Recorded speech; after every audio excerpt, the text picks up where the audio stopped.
Civil सेवा प्रारंभिक परीक्षा, उत्तर प्रदेश प्रारंभिक परीक्षा, हरियाणा सिविल सर्विस व अन्य प्रांतीय प्रारंभिक परीक्षा के लिए टेस्ट सीरीज के अंतर्गत जो आज हम टेस्ट दे रहे हैं वो इकोनॉमिक, इंडियन इकोनॉमी का एक टॉपिक है हमारा जो है लोक वित्त यानी पब्लिक फाइनेंस। अब इस टॉपिक में देखिए आपका टेस्ट है, देखिए मैं डिस्कस करूंगा आपके साथ जो है।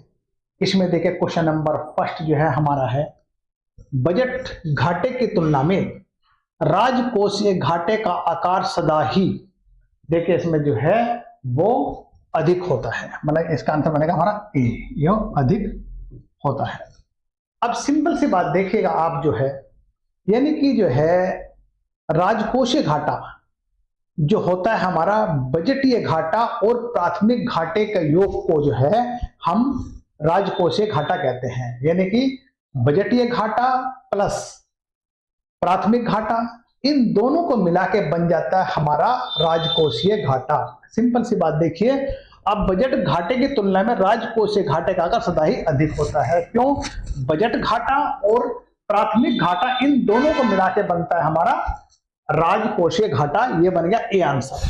नेक्स्ट, निम्नलिखित में से कुछ करों का भार विवर्तित नहीं किया जा सकता है। देखिए इसमें क्या है, कुछ करों का जो भार है विवर्तित नहीं किया जाता, मतलब इसको शिफ्ट नहीं किया जा सकता है। देखिए इसमें आंसर है हमारा, देखिए एक तो हमारा बनता है यानी आयकर। आयकर के अंतर्गत वो बात देखिए जिस पे इनकम टैक्स लगता है वो उसी को देना पड़ता है, क्योंकि वो शिफ्ट नहीं हो सकता है, विवर्तित नहीं हो सकता है। दूसरी बात देखिए हमारा व्यापारिक लाभ पर कर, यानी कि ये हमारे देखिए हमारे जो है, तो इसमें देखिए हमारा जो है जो व्यापारिक लाभ पर कर है इसको सीधा ही जिस पे लगता है उसको ही देना पड़ता है। तो ये बन गया हमारा ए, यानी इसका आंसर बन जाता है हमारा ए, यानी कि आय पर कर और व्यापारिक लाभ कर इसको हम जो है विवर्तित नहीं किया जा सकते, जबकि हमारा आयात निर्यात शुल्क और उत्पादन शुल्क इसको हम विवर्तित कर सकते हैं। मतलब देखिए आय पर कर, व्यापारिक लाभ पर कर, ये सीधे जिस पे लगता है उसको ही देना होता है। अतः इसे वितरित नहीं किया जाता है, विवर्तित नहीं किया जाता है, इसे शिफ्ट नहीं किया जा सकता है। वहीं पर देखिए आयात निर्यात शुल्क व उत्पादन शुल्क जो अप्रत्यक्ष कर हैं जिनको हम विवर्तित कर सकते हैं या करते हैं, ये देखिए हमारा आंसर बन गया ए। नेक्स्ट, यदि उच्च आय स्तर की ओर बढ़ने पर कर का आय से अनुपात बढ़ता है तो यह कर कहलाता है। देखिए ये कर क्या कहलाता है, ये कर कहलाता है हमारा प्रगतिशील कर, मतलब है ये हमारा बी। प्रगतिशील कर क्या है, जो है उच्च आय स्तर की ओर बढ़ने पर कर की आय का अनुपात बढ़ता है, यह कर प्रगतिशील कर यानी बी आंसर हो गया हमारा। देखिए अब देखिए प्रगतिशील कर जो है में उच्च आय स्तर की ओर बढ़ने पर कर का आय से अनुपात में बढ़ता है, मतलब जो है प्रगतिशील कर में उच्च आय के स्तर बढ़ने पर ही कर का जो आय है वो अनुपात में बढ़ता, उसी अनुपात में बढ़ता है। इसका आंसर बन गया हमारा बी। नेक्स्ट, सन 1991 के पश्चात भारतवर्ष में कर सुधार के पीछे प्रमुख उद्देश्य रहा है। अब देखिए इसमें जो प्रमुख उद्देश्य क्या रहा है, देखिए हमारा जो है कर की दरों में नरम रखना, करों के आधार को विस्तृत रखना, अच्छा कर प्रशासन सुनिश्चित करना। इसका आंसर बन जाता है हमारा डी, ये हमारा डी आंसर बन जाता है। अब देखिए यहां पर कर सुधार जो वर्ष दर वर्ष बजट के माध्यम से व्यक्त होता है, वहीं पर सन 1991 के पश्चात से कर की दरों को नरम रखना और कर के आधार पर विस्तृत रखना, अच्छा कर प्रशासन सुनिश्चित करना आदि इन सुधारों के पीछे प्रमुख उद्देश्य था।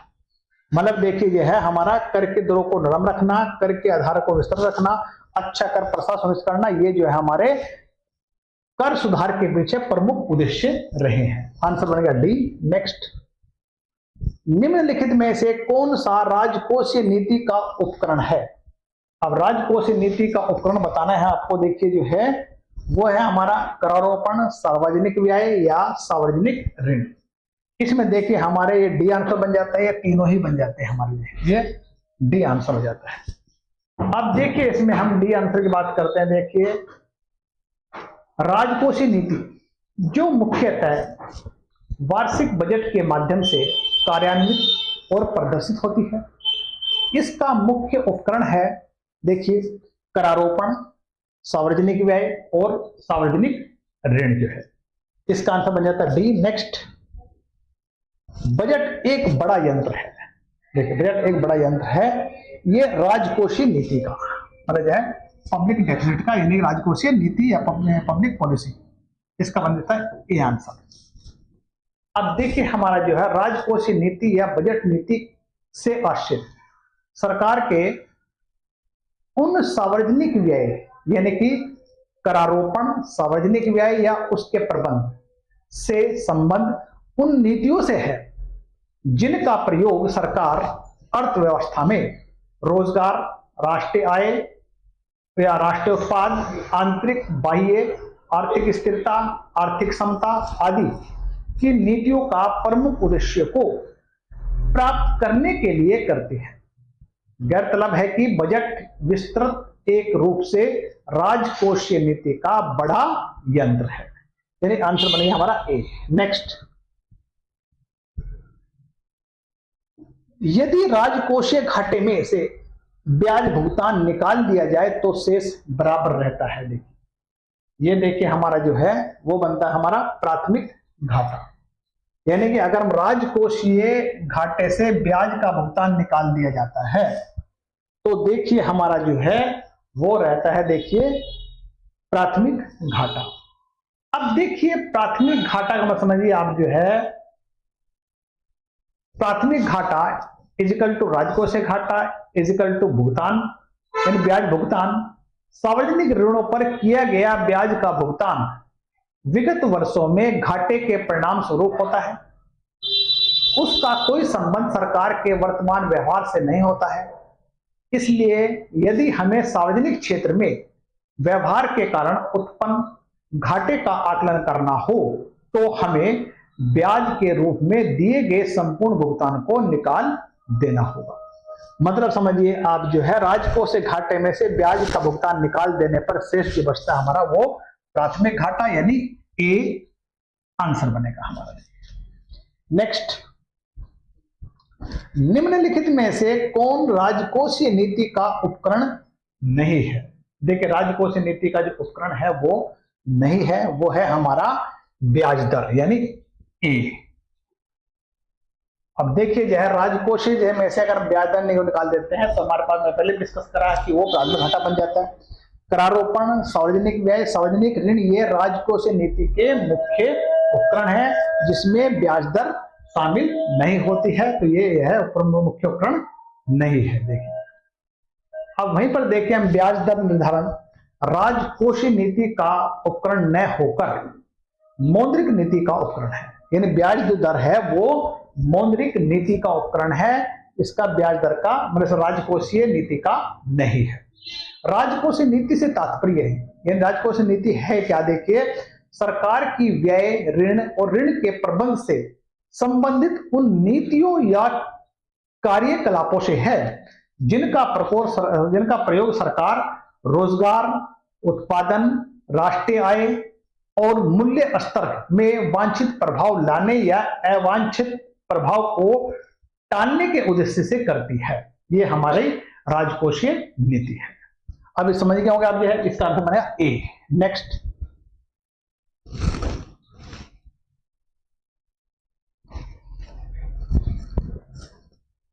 करापात ऐसे व्यक्ति पर होता है उसको, अब देखिए दूसरों पर नहीं टाल सकते, यानी करापात का मतलब समझिए टैक्सेशन का मतलब समझिए ऐसे व्यक्ति पर होता है उसको दूसरे व्यक्ति पर शिफ्ट नहीं कर सकते हैं या हम टाल नहीं सकते हैं, तो इसमें आंसर बन जाता है हमारा ए।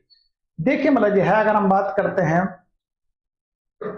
कराघात किसी ऐसे व्यक्ति पर होता है जो उसको दूसरों पर नहीं टाल सकते हैं, क्योंकि कराघात के अंतर्गत कर का बोझ को विवर्तित नहीं किया जा सकता है और कराघात करापात दोनों ही प्रत्यक्ष कर के संदर्भ में एक ही व्यक्ति पर पड़ता है, यानी कराघात करापात की बात हो रही है।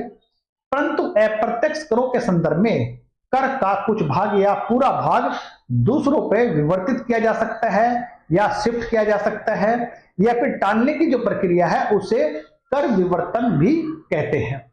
इसकी अंतिम परिणति कराघात में होती है, से दूसरों पर नहीं टाला जा सकता है, मतलब ये आंसर है। नेक्स्ट,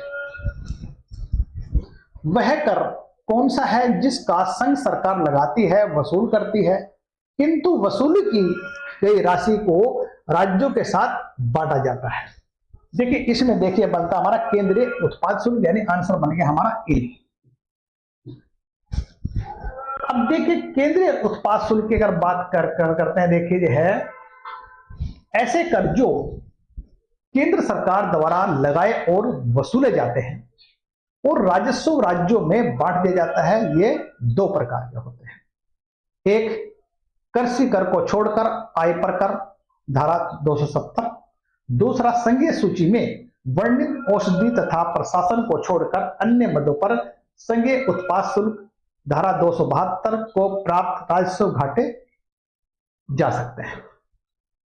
इसका आंसर बनेगा हमारा ए।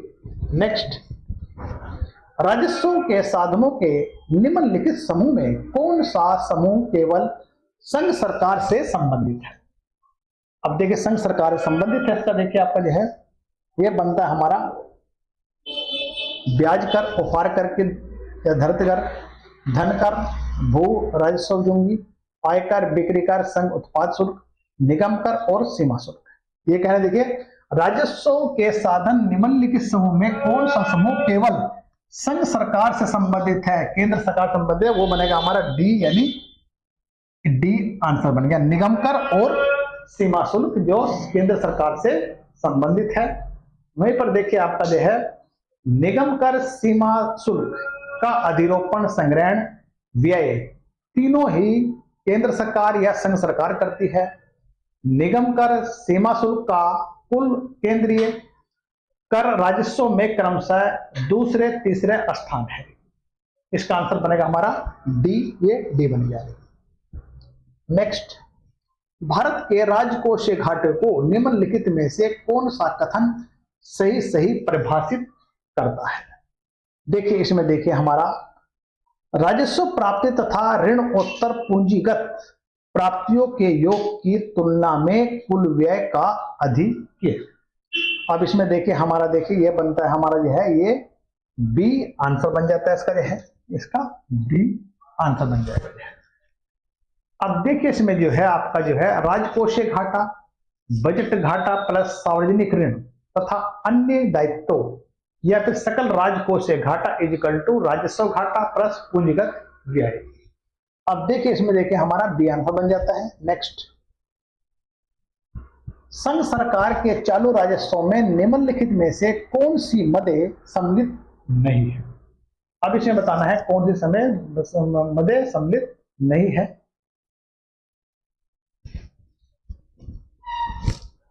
इसमें देखिए आप जो है कर्जे और ब्याज अदायगी, यानी कहने का मतलब समझिए आप जो है संघ सरकार के चालू राजस्व में निम्न में कौन सी मदें शामिल नहीं है। इसके जो है चालू राजस्व में जो है कर्जे और ब्याज की अदायगी शामिल नहीं है, तो आंसर बन जाता है हमारा बी। यानी कि देखिए आप जो है चालू राजस्व व्यय में ऋण तथा लघु बचतों को सम्मिलित नहीं किया जाता है, क्योंकि पूंजीगत व्यवहार से मतलब जो है संबंधित मत है, तो इसमें आंसर बन गया हमारा बी। नेक्स्ट, भारत सरकार ने दीर्घकालीन राजकोषीय नीति का सूत्रपात किया था। अब देखिए इसमें जो है वो था हमारा 1985 में, ये आंसर बी बन जाता है इसमें जो है। यानी 1985 में भारत सरकार ने दीर्घकालीन राजकोषीय नीति का सूत्रपात किया था। यानी कि देख समझिए आप जो है दीर्घकालीन राजकोषीय नीति का सूत्रपात सुख में चक्रवर्ती समिति, यानी सुख में चक्रवर्ती समिति 1985 की रिपोर्ट के बाद हुआ था। कमेटी बजटीय घाटे के ऊपर आधारित घाटे की वित्त व्यवस्था के धारण में निहित कमजोरियों की ओर ध्यान आकर्षित करना था। मतलब देखिए जो है दीर्घकालीन राजकोषीय सूत्रपात जो है सुखमय चक्रवर्ती जो समिति बनी थी 1985 में के बाद हुआ, और इस कमेटी ने बजटरी घाटे के ऊपर आधारित मतलब घाटे की वित्त व्यवस्था की धारणा में निहित कमजोरियों की ओर ध्यान आकर्षित करना था। इसका बनेगा डी आंसर। नेक्स्ट इसका देखिए मिलान करिए। देखिए मिलान में देखिए हमारा जो है वो देखिए आप जो है इसको ए बी सी लिख लीजिए, ए बी सी और डी। अब देखिए इसमें देखिए जो है राजस्व घाटा जो होता है देखिए हमारा वो राजस्व व्यय प्लस माइनस राजस्व प्राप्ति। देखिए जब हमारा राजस्व व्यय अधिक होता है, राजस्व प्राप्ति कम होती है, तो हमारा होता है राजस्व घाटा, यानी ये हमारा ए का 4। ठीक है जी। उसके बाद बजट घाटा, जो बजट घाटा देखिए हमारा कुल व्यय जब कुल प्राप्तियों से अधिक होता है, यानी हमारे जो कुल खर्चे कुल जो आमदनी है उससे अधिक होते हैं, तो वो हमारा बजट घाटा होता है। ये बन जाता है हमारा टी, यानी बी का 3। उसके बाद देखिए मुद्रा करिए मोनेटाइज डेफिसिट, यानी मौद्रिक घाटा जो है वो देखिए हमारा वो बनता है हमारा भारतीय रिजर्व बैंक द्वारा आधारित ट्रेजरी बिलों में निबल वृद्धि और सरकार के बाजार ऋण ग्रहण करने के योगदान। इसमें देखिए हमारा मोटरी ये बनता है हमारा 2, यानी कि सी का 2। उसके बाद अगर राजकोषीय घाटा फिस्कल डेफिसिट की बात करते हैं तो ये बन जाता है हमारा कुल व्यय माइनस कुल प्राप्तियां, यानी ये बन जाता है हमारा ए, ये 1 4 3 2 1। इसके अंतर्गत देखिए हमारा बनेगा कौन सा, वो बनेगा डी। इस प्रकार देखिए हमारा ये आंसर बन जाता है डी आंसर बन जाता है। अब देखिए अगर हम बात करते हैं देखिए इसकी जो है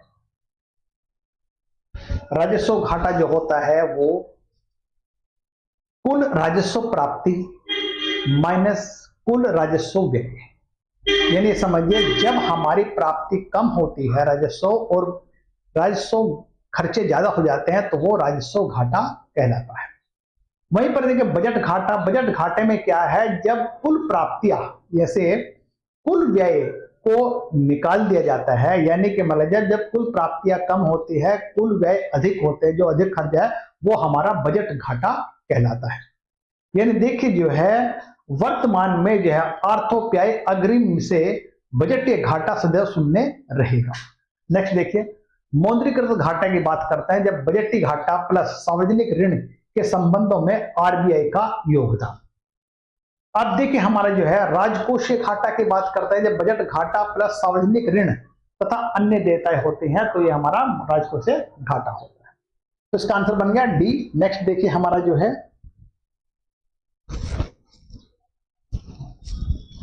निम्नलिखित में से कौन सा एक राज्य कराधान के अधिकार क्षेत्र में नहीं आता है। देखिए जो है मतलब राज्य कौन से राज्य कराधान राज्य टैक्सेशन के अधिकार क्षेत्र में नहीं आता स्टेट की, देखिए वो है देखिए हमारा भू राजस्व ये भी आता है, लैंड रेवेन्यू, कृषि जन्य आय ये भी आता है, भूमि भवन ये भी आता है, व्यक्तिगत आयकर यानी इंडिविजुअल इनकम टैक्स ये हमारा डी नहीं आता है, इसका हमारा डी बन जाता है।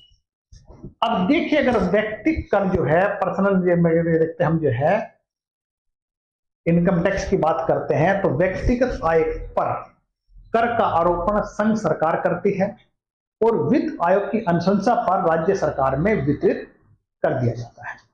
तो इसका आंसर हमारा डी बन गया है। देखिए नेक्स्ट निम्नलिखित में से कौन सा एक भारत संघ में राज्य सरकार के राजस्व का अत्यंत महत्वपूर्ण स्रोत है। अब देखिए इसमें जो महत्वपूर्ण स्रोत है वो है हमारा सेल टैक्स या बिक्री कर, ये बन जाता है हमारा सी। अब देखिए हमारा जो है वस्तुओं और सेवाओं के विक्रय या व्यापार करने पर कर अधिरोपण या अन्य अधिकार राज्य सरकार को है। इस प्रकार राज्य सरकार को सर्वाधिक राजस्व की जो प्राप्ति है वो बिक्री कर के माध्यम से होती है। नेक्स्ट, अब इसमें इसको फिर मिलान करिए, आप लिखिए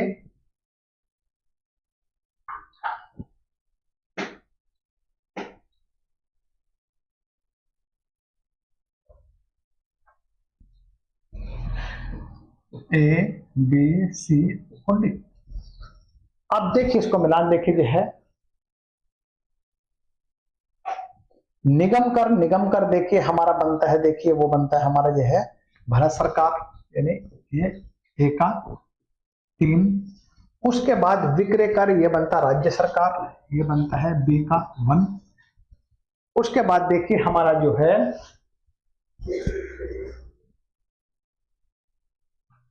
भवन कर ये बनता है हमारा, देखिए ये नगर निगम, उसके बाद देखिए संपत्ति कर देखिए हमारा बनता है वो भारत सरकार, यानी कि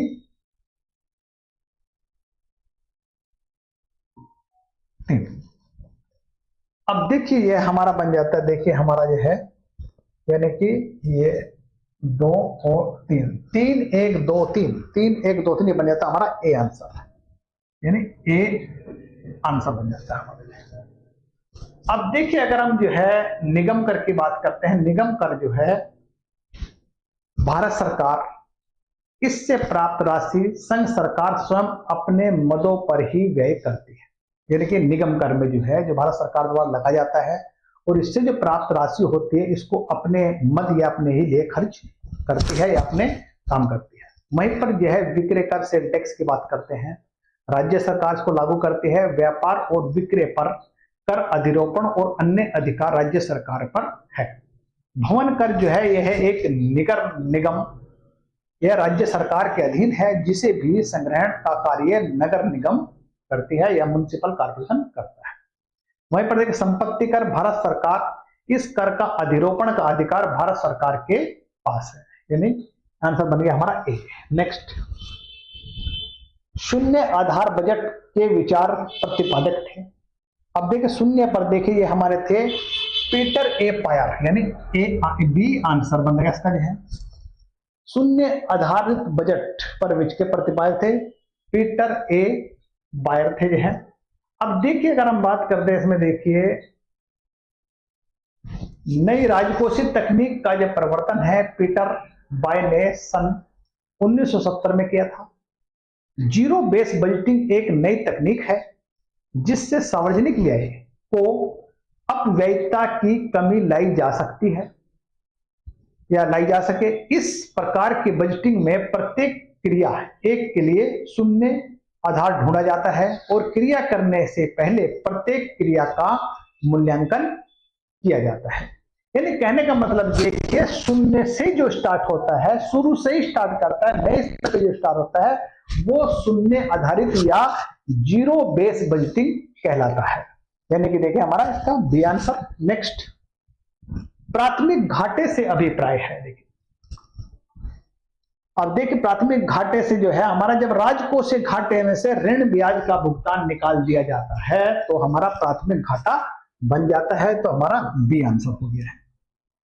ये पहले भी डिस्कस करा आपके साथ। देखिए प्राथमिक घाटा देखिए जो है हमारा वो जब हम जो है यानी राजकोषीय घाटा में से ब्याज का दायित्व घटा दिया जाता है तो हमारे पास जो पता है वो प्राथमिक घाटा कहलाता है।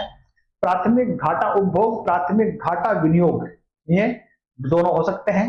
इसका देखा नेक्स्ट देखें मतलब, जब सरकार अपनी राजस्व आय से अधिक खर्च करती है तब इस अधिक को क्या कहते हैं।